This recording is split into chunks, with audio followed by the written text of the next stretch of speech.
Hi தோழர்ஸ். Papri மஸ்ஜிதை இடிச்சது ஏதோ ஒரு கன்ஸ்ட்ரக்ஷனா இல்ல பில்டிங்கா இல்ல ஒரு மாஸ்கை இடிச்சது மட்டும் இல்ல. அதுக்கு பின்னாடி இருக்கிற பொலிட்டிக்கல் ஸ்டேட்மெண்ட் என்ன அப்படிங்கிறது தான் முக்கியம். ஒரு ரத யாத்திரையை தொடங்கி பாப்ரி மஸ்ஜிதை இடிச்சதுக்கு பின்னாடி ஹிந்து கான்சியஸ்னஸ் டு ஓபிசிஸ் அப்படிங்கிற பொலிட்டிக்கல் அஜெண்டா தான் இருக்கு.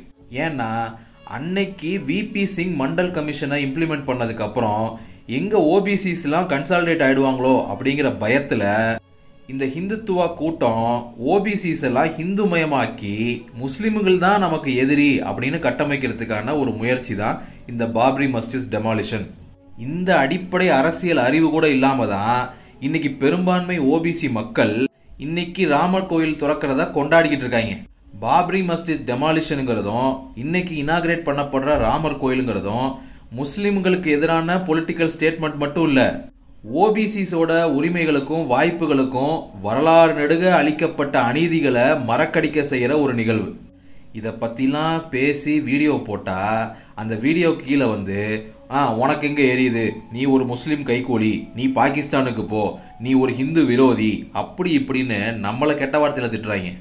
பாப்ரி மஸ்ஜித் டெமாலிஷனுக்கு அப்புறம் இந்தியா முழுக்க பல கலவரங்கள் நடந்துச்சு. குறிப்பா மும்பைல நடத்தப்பட்ட கலவரத்துல ஏகப்பட்ட பேர் செத்து போனாங்க. அரசோட புள்ளி விவரங்கள் படி கிட்டத்தட்ட நாடு முழுக்க 2000 பேர் கொல்லப்பட்டிருந்தாங்க. அது அரசு கொடுத்த அபிஷியல் டேட்டா. ஆக்சுவல் டேட்டா பாத்தீங்கன்னா அது இன்னும் ஏகப்பட்ட பேர் செத்து போயிருப்பாங்க. சரி, அந்த 2000 அடிப்படையா வச்சு பேசினாலும் அதுல முக்காவாசி பேர் முஸ்லிம்ஸா இருந்திருப்பாங்க. ஒரு 1500 இருந்து 1800 முஸ்லிம்ஸ் செத்து போயிருக்காங்கன்னு வச்சுப்போம். மீதி 500, 300, 200 பேரு இந்துக்கள் தானே செத்து போயிருக்காங்க. முஸ்லிம்ஸ் செத்து போனாதான் இந்துக்கள் ஆகிய நமக்கு கில்ட் கான்சியஸ்னஸ் வராது. ஆனா இந்துக்களும் செத்து போயிருக்காங்களே, அப்ப கில்ட் கான்சியஸ்னஸ் வருமா வராதா? என்ன வராதா? ராமர் கோயில் தான் முக்கியமா? எவன் செத்தா எனக்கு என்ன, எத்தனை பேர் ரேப் பண்ணப்பட்டா எனக்கு என்ன, எத்தனை வீடுகள் இடிச்சு தரமட்டமாக்கப்பட்டா எனக்கு என்ன, எனக்கு ராமர் கோயில் வேணும் அதானே? வரலாற்றுல ஹிட்லர் மட்டும் கொடூரமான டிக்டேட்டர் கிடையாது. அன்னைக்கு ஹிட்லர் நடத்திய யூத படுகொலைய ஏத்துக்கிட்ட ஜெர்மானியர்கள், கண்ணும் காணாம சைலண்டா இருந்த ஜெர்மானியர்களும் டிக்டேட்டர்ஸ் தான்.